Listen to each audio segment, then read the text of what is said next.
Hi there.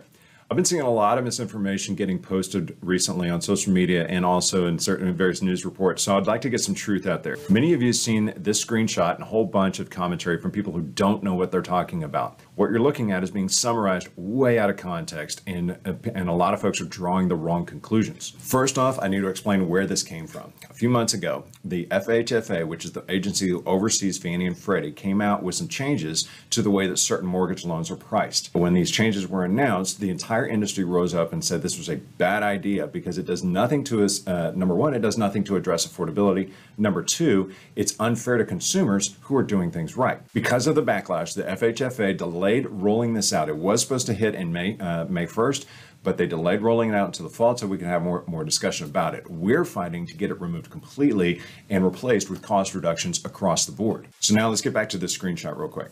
What you've been hearing and seeing on social media is people saying that low FICO borrowers are now going to get mortgage loans for a lower cost than higher FICO borrowers. This is not true. The numbers in the screenshot aren't even accurate. Everyone who's chiming in on this issue outside of the industry seems to be missing is that a FICO score is not a measure of wealth, affordability, or your income.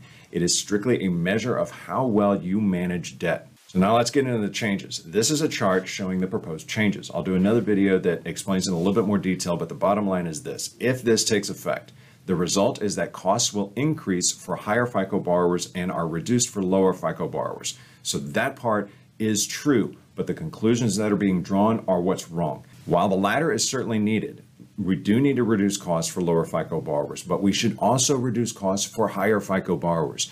It should be equitable across the board. These changes should not come at the expense of consumers who are doing things the right way. Now look at this chart again. It will still be more costly over time for low FICO borrowers than for a higher FICO borrower at the same loan amount. The issue a lot of us in the industry have is that the changes weren't equitable across the board. That's what's got us frustrated. And these changes do nothing to address the affordability crisis.